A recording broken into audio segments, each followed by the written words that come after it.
If your painting business is busy, but your bank account feels like it's always on life support, this video is for you. Most painting contractors don't fail because they're unprofitable. They fail because they run out of cash before the profit shows up. Today, I'm gonna walk you through 4 cash flow plays that let you scale without ever running out of money, even when you're growing fast. And this video is especially for you if you're super low on cash right now and need to know what to do this week, not next quarter. 2, you're in a state with legally limited deposits like California, Nevada, Maryland, Maine, or Massachusetts, and you're not sure how to manage cash legally. Or 3, you're trying to scale with employees or subcontractors and payroll keeps stressing the business. These are the exact plays we use with painting businesses when cash gets tight or growth starts stressing the business. So let's get into it. Hey, I'm Daniel Honan. I'm a CPA and former painting business owner. For the last 10 years, I've helped hundreds of painting contractors grow from startup to multi-million-dollar businesses.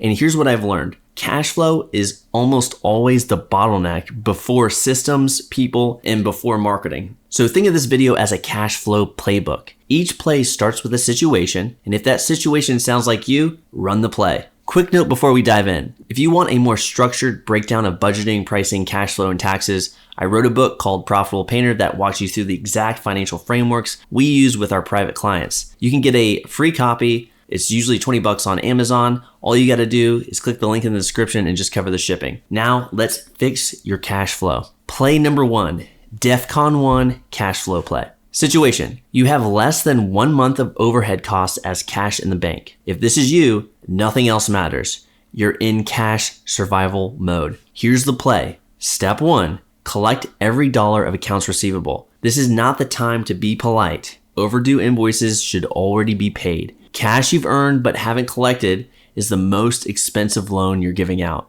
Step 2, raise deposits to the legal limit. If your state allows a 30, 40, or 50% deposit, take it. Deposits aren't greed, they're working capital. Step 3, install progress payments. Weekly progress payments, phase-based, mile-based. If work is happening and cash isn't moving, you've built a broken system. Step 4, pay subs after you get paid.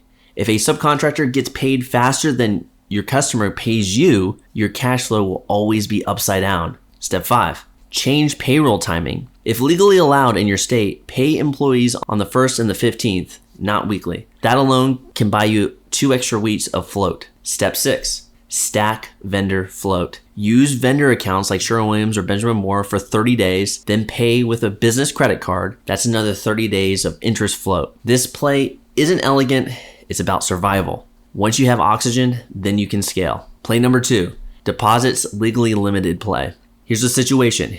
Your state caps deposits like California, Nevada, Massachusetts, Maryland, or Maine. If this is you, you don't panic, you get smarter. Step 1, collect the maximum legal deposit. Whatever the law allows, take that. Step 2, keep a card or ACH on file. Every customer, you have them sign a payment authorization form. No exceptions. That way, you never have to chase money. You just charge them when you complete the work. Step 3, charge progress payments aggressively, daily if needed, or phase-based, milestone-based. Bottom line is you're not waiting till the end of the job to get paid. You get paid as the value is delivered. This is especially helpful for painting businesses in California and Nevada, where you're limited to 10% or $1,000, whichever is less, as a deposit. This one change alone dramatically reduces accounts receivable, stress, cash crunches, and this is how you legally operate and keep cash moving. Play number 3, scale with employees. Here's the situation. You're scaling fast with employee painters. Employees are not the cash flow enemy. Bad deposits are. Now here's the play. Your deposit needs to cover 2 things. Your customer acquisition cost, which is your marketing plus your sales cost, and your employee labor. For most employee-based models, that usually means about a 50% deposit. If it doesn't cover those 2 things, you're financing payroll with hope. You can downsell strategically. For example, you might say something like this to your potential customer. We'll do a 40% deposit down instead of 50% if you agree to a video testimonial after the job, assuming that you're happy. So if they have some hesitancy about a 50% deposit, you can just simply do a downsell if they promise to do a video testimonial. So you preserve your cash and build marketing assets. That upfront cash covers customer acquisition cost, direct labor, and lets you scale crews without cash strain. This is how employee-based painting businesses grow without payroll anxiety. Play number 4, scale with subcontractors. Here's the situation. You're scaling fast with subcontractors. This is the fastest cash flow positive model in painting if you do it right. Step 1, collect a 30% deposit or higher, and that deposit should cover your customer acquisition costs for the job and the customer acquisition costs for the next job. Step 2, pay subs after you get paid, always. If you flip on this, you will permanently struggle with cash. Step 3, front marketing with owner cash. If deposits fund your customer acquisition costs, you're no longer floating growth on your credit card. This is why a well-run sub model often feels flush with cash. So let's recap the plays. Play 1, cash emergency. You collect, delay, float, and survive. Play 2, deposit limits. If you're in Nevada, California, Massachusetts, Maine, Maryland, you get a payment authorization form and you do progress payments aggressively.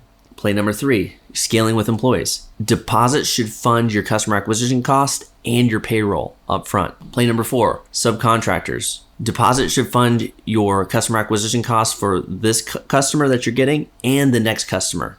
Cash flow isn't luck, it's designed. Most painters don't have a revenue problem, they have a timing problem. If this video helps you understand how to control your cash flow, the next step is knowing how much you should actually be making in your painting business. In the next video, I break down how much you should be making in your painting business based off the revenue and the roles you play in your business. Click the video on the screen now to watch how much you should be making in your painting business. Fix the timing and the money starts to behave.